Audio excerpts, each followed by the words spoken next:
in the suffocating heat of the summer of 1918, when the Russian Empire had already shattered but the new Soviet government still trembled like a newborn animal. A young Joseph Stalin was sent to the southern city of Tsaritsyn, a place whose name few outside the Volga region ever spoke, yet a place destined to become the first true proving ground of a future tyrant. Tsaritsyn, later known as Volgograd, was a city caught between armies, ideologies, hunger, and fear. Its wooden houses leaned like tired old men, its riverbanks swarmed with deserters and refugees, and its political identity shifted with each changing wind. When Stalin arrived, he was not yet the iron figure history would remember. He was a mid-level Bolshevik commissar with sharp eyes, a stiff posture, and a quiet, unnerving intensity. But what separated him from the others was something darker, a mind already shaped by years of distrust,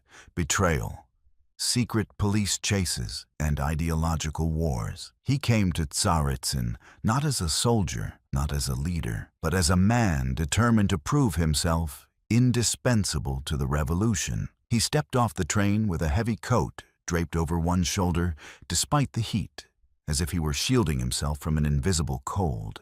The station was chaos. Soldiers argued with quartermasters about missing boots. Peasants begged for food. Militia officers shouted conflicting orders. Stalin didn't flinch. His eyes scanned everything. The guards at the gate, the men watching from the rooftops, the bureaucrats with ink-stained fingers, the body language of commanders. It wasn't the disorder that bothered him. Chaos was familiar. What bothered him was the realization that Tsaritsyn was drowning in internal enemies. Imagined or real, it didn't matter. And in a city where fear already clung to the air, Stalin felt strangely at home. He quickly joined forces with Kliment Voroshilov, a devoted ally who admired Stalin's rigid discipline. Together, they ignored the official chain of command and formed a kind of quiet, unofficial government inside the city. Stalin's first actions were not violent. They were observational. He listened. He watched. He measured people the way a doctor measures a pulse. He asked seemingly casual questions about loyalty, supply shortages, troop morale. But beneath each question was a deeper search for weakness, for cracks he could widen. Stalin believed that revolutions did not survive on idealism. They survived on control, and control began in the mind. The city's officers noticed his unsettling presence. Ordinary soldiers whispered about him, not loudly, but enough for rumors to form. Some said he was brilliant. Others said he was a fanatic. A few, more observant, said he looked like a man who trusted no one. At night, Stalin kept a lamp burning long after others slept. Documents lay spread around him.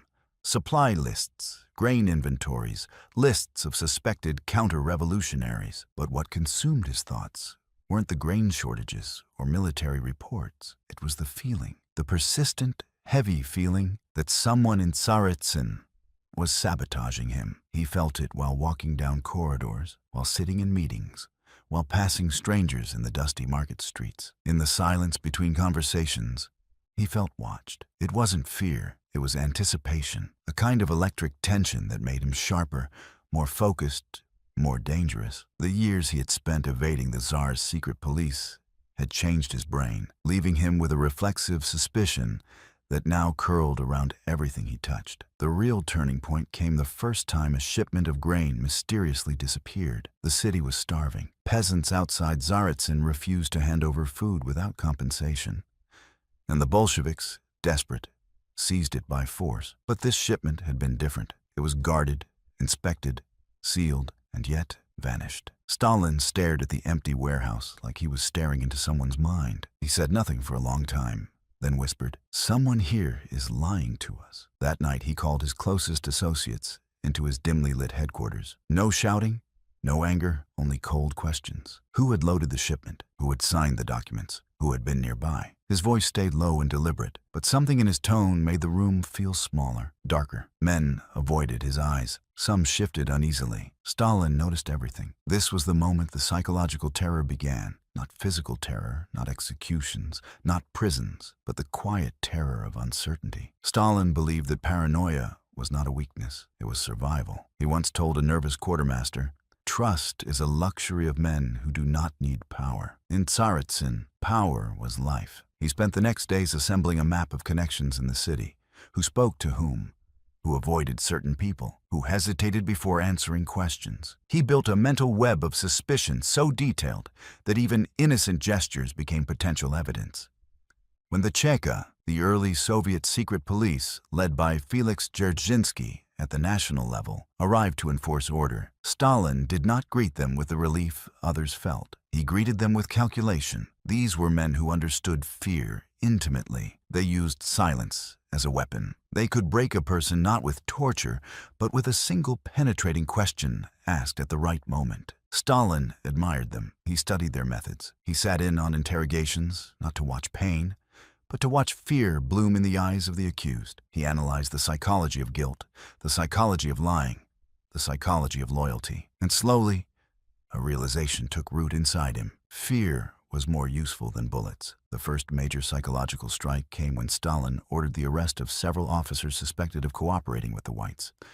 No evidence, no trial, just suspicion. In a dim Cheka cellar, lit by a single swaying bulb, Stalin watched the interrogations unfold. One officer shook uncontrollably, unable to answer simple questions. Another stared blankly ahead, trying to maintain dignity but cracking with every pause in the Chekist's monotone voice. Stalin did not speak during these sessions. He watched, he absorbed. Inside him, empathy, whatever remained of it, flickered weakly, then died outright when he saw how fear loosened tongues. When the officers broke and signed confessions, Stalin did not feel victory. He felt validation. Suspicion had been correct, and if suspicion had been correct once, it could be correct again. From that point on, Stalin began seeing patterns where others saw coincidence. A delay in a telegraph, sabotage, a soldier complaining about hunger, counter-revolutionary, a commissar disagreeing with one of his decisions.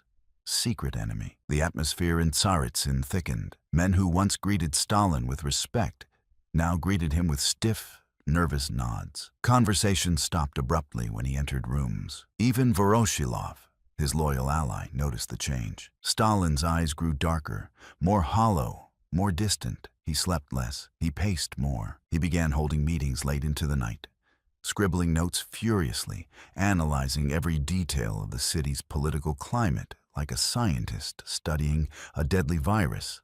The psychological spiral deepened when Stalin clashed with generals sent by Moscow to help organize the defense of the city. These men were former Tsarist officers, professional, disciplined, experienced. Lenin himself believed they were essential to the Red Army, but Stalin distrusted them.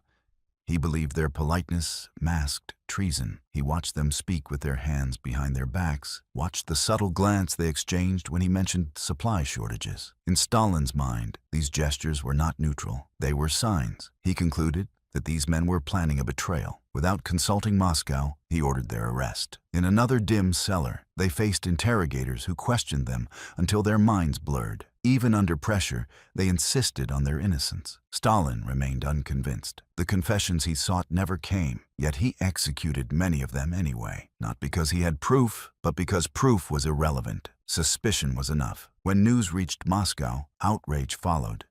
Leon Trotsky sent scathing telegrams demanding Stalin stop the terror, restore order, obey the Red Army structure. Lenin wrote warnings, but Stalin interpreted even their criticism through a paranoid lens. Were they trying to undermine him, remove him, replace him? He did not trust their motives, even when their warnings were justified. And so Tsaritsyn grew darker. The civilian population began living in constant psychological fear. Fear of being accused, fear of being overheard, fear of being connected, even unknowingly, to someone arrested. People avoided speaking in hallways. Mothers hushed their children the moment a soldier passed by. Even the sound of footsteps in the night could send householders into silent panic, fearing the Cheka agents might be approaching. Stalin liked this fear. He believed it made the city obedient, predictable, safe for the revolution. But inside his own mind, something corrosive was happening. The more he saw enemies, the more he believed the universe was shaped entirely by conspiracy. Each day tightened the knot of paranoia. Each night, as he sat alone with scattered papers and a dim candle, he convinced himself that the world could only be controlled by identifying threats before they acted, even before they existed. Control became his oxygen. Suspicion his heartbeat. When the Whites finally attacked Tsaritsyn in full force, Stalin's paranoia fused with desperation. Every loss, every retreat, every missing shell became further psychological proof that traitors surrounded him. The city's defenders trembled under his watch, fearing his wrath more than enemy bullets. And yet, Stalin felt nothing for their fear, only a deepening belief that he had been right all along. People could not be trusted. Only fear could be trusted. By early 1919, when Moscow finally intervened and reassigned Stalin away from Tsaritsyn, the psychological damage, both to the city and to Stalin's mind, had already been done. Tsaritsyn had not merely been defended, it had been reshaped into a laboratory of paranoia, a playground for Stalin's emerging worldview, that enemies were everywhere, that loyalty meant nothing, that terror was a tool, and that survival was a test only the ruthless could pass. Years later, when Stalin ruled all of Russia with merciless precision, orchestrating purges, show trials, and nationwide terror, historians would struggle to explain when the tyrant was truly born. They searched his childhood, his revolutionary years, his clashes with Lenin. But the psychological truth is simpler. Tsaritsyn was the turning point. Tsaritsyn was the furnace where his paranoia hardened into ideology. Tsaritsyn was where suspicion became instinct, fear became strategy, and cruelty became policy. In the dim-lit cellars, the whispered interrogations, the sleepless nights filled with imagined conspiracies, Tsaritsyn was the birthplace of the Stalin the world would come to fear. A man who no longer sought proof, a man who trusted only fear, a man who believed that to survive, one must suspect everything and everyone forever.